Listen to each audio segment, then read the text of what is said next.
There is a plant that can survive in pure sand where nothing else grows, tolerate temperatures ranging from -15 to 100 degrees Fahrenheit, require zero irrigation once its roots establish, resist pests without pesticides, and produce continuous harvests of nutrient-dense berries for over a decade from a single planting. If an agricultural scientist described these specifications without naming the plant, you would assume it was theoretical. It is not. It has been feeding people for over 2,000 documented years, and it is called Lycium barbarum, the goji berry. And yet, for a fruit with this kind of resume, something strange has happened in Western food culture. Most Americans know goji only as an expensive dried import sitting in a resealable bag on the top shelf of a health food store, somewhere between the chia seeds and the cacao nibs. A handful costs $5. A full bag costs $20. The dried berries taste vaguely like chewy raisins with a slightly bitter finish, and almost nobody buys them twice. What most people do not know is that the dried goji berry they tried once and dismissed is to the fresh fruit what a raisin is to a grape, a shadow of the original. And what almost nobody realizes is that fresh goji berries can be grown in American backyards, in American soil, across virtually every climate zone in the continental United States, with less effort than growing tomatoes. This is not a story about miracle cures or industry conspiracies. This is a story about a genuinely remarkable plant that real science has studied extensively and that deserves far more attention than it currently receives. If this kind of knowledge matters to you, subscribe and hit the bell. Let's begin. The nutritional profile of goji berries is where the story gets genuinely interesting because the numbers are not marketing hype. They are published, peer-reviewed data from laboratories on 4 continents. Dried goji berries have an ORAC value of approximately 30,000 units per 100 grams. ORAC stands for oxygen radical absorbance capacity, and it is the standard laboratory measurement used to quantify how effectively a food neutralizes free radicals that cause cellular damage. For context, cultivated blueberries, which are widely marketed as one of the most antioxidant-rich foods available, measure approximately 5,000 ORAC units per 100 grams. Goji berries measure roughly 6 times higher. This is not a marginal difference. This is a category difference that places goji in a fundamentally different tier of antioxidant density than any commonly consumed Western berry. The antioxidant activity comes from multiple compound classes working simultaneously. Carotenoids, particularly zeaxanthin and beta-carotene, provide potent free radical scavenging. Phenolic compounds, including flavonoids and phenolic acids, contribute additional antioxidant capacity. Polysaccharides unique to the Lycium genus add a third layer of protective chemistry. The combination creates what researchers call synergistic antioxidant activity, where the whole food provides greater protection than any of its individual compounds would in isolation. But antioxidants are just the beginning of what makes goji nutritionally unusual. Dried goji berries contain approximately 14 grams of protein per 100 grams. That number is remarkable for a fruit. Most berries contain between 1 and 2 grams of protein per 100 grams. Goji provides 7 to 14 times more protein than its closest berry competitors. The protein includes 18 amino acids, and while goji does not qualify as a complete protein source because it is notably low in tryptophan, the breadth of its amino acid profile is extraordinary for any fruit and approaches what you would expect from legumes rather than berries. The vitamin N mineral profile adds another layer of density, significant vitamin A in the form of carotenoids, meaningful vitamin C content, though this decreases substantially when the berries are dried, iron, copper, selenium, and zinc in measurable quantities. Dietary fiber at 13 grams per 100 grams. The overall nutrient density per calorie places goji among the most concentrated whole food sources available from any plant kingdom. These numbers alone would make goji worth discussing. But the story gets considerably more interesting when you examine what researchers have found about specific compounds unique to this particular berry. The most scientifically significant aspect of goji berries is their zeaxanthin content, which has attracted serious attention from ophthalmologists and vision researchers worldwide. Goji berries contain the highest concentration of zeaxanthin among all commonly consumed food sources on Earth. Zeaxanthin is a carotenoid pigment that concentrates specifically in the macula of the human eye, the small central region of the retina responsible for sharp, detailed vision. Along with its companion compound lutein, zeaxanthin forms the macular pigment that filters harmful blue light and provides oxidant defense to the most metabolically active tissue in the human body. Age-related macular degeneration, which is the leading cause of vision loss in people over 60, develops partly when this protective macular pigment thins and degrades over time. More macular pigment means more protection. Less means greater vulnerability. The question of how to maintain or increase macular pigment density has become one of the most active areas in preventive ophthalmology. A 2021 randomized pilot trial conducted at the University of California, Davis produced results that surprised even the researchers who designed it. 27 healthy adults aged 45 to 65 were divided into two groups. One group ate just 28 grams of dried goji berries 5 times per week for 90 days. That is roughly a small handful, about the amount you could fit in your palm. The other group took a commercial eye health supplement containing 6 milligrams of lutein and 4 milligrams of zeaxanthin, the standard recommended dose used in clinical practice. After 90 days, the goji berry group showed significantly increased macular pigment optical density at multiple measurement points across the retina. The supplement group showed no statistically significant changes.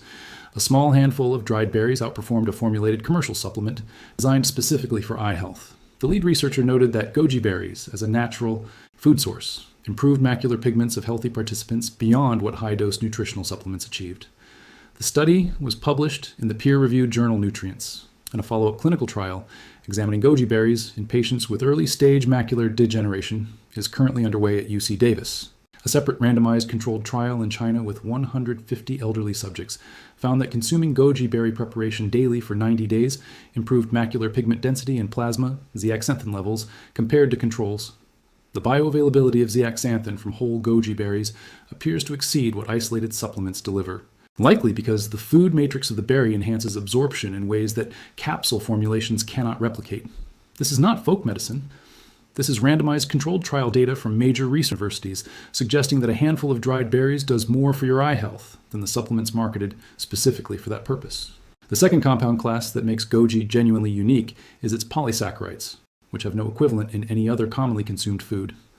Lithium barbarum polysaccharides, abbreviated LBP in the research literature, are complex carbohydrate molecules that exist exclusively in goji berries and have been the subject of extensive scientific investigation.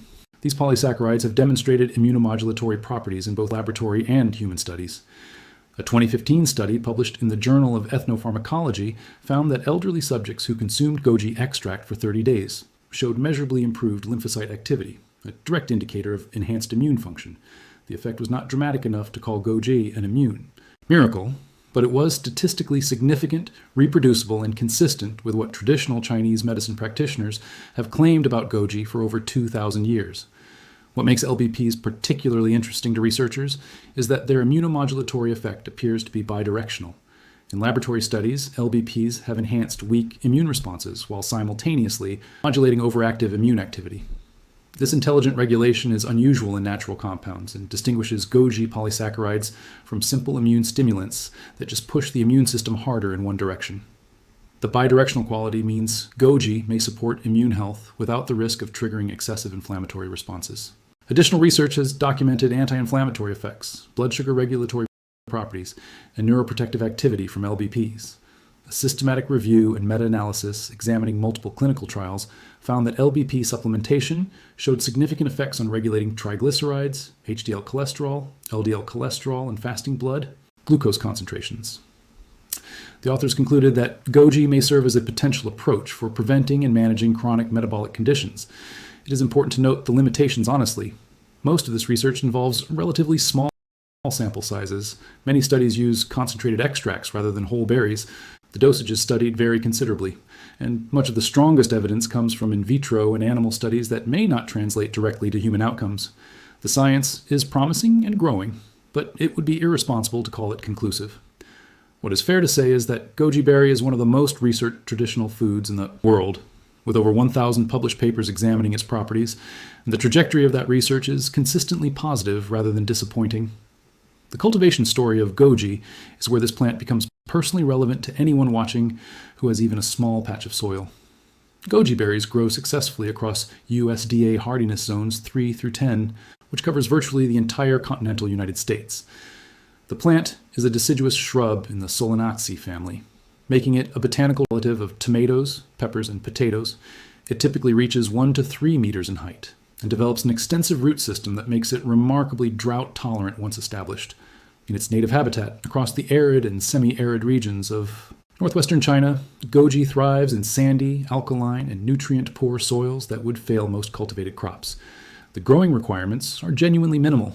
Full sun for maximum fruit production, though the plant tolerates partial shade. Well-drained soil is the primary requirement. Goji plants do not like wet feet. They accept a broad soil pH range from about 6.5 to 8.1, with slightly alkaline conditions being ideal. Watering during the first year helps establish the root system, but mature plants are drought tolerant and survive on rainfall alone in most climates, though fruit production does benefit from occasional irrigation during dry summer periods. The plant begins producing fruit in its second year after planting, with small harvests increasing annually and reaching peak production around year 5.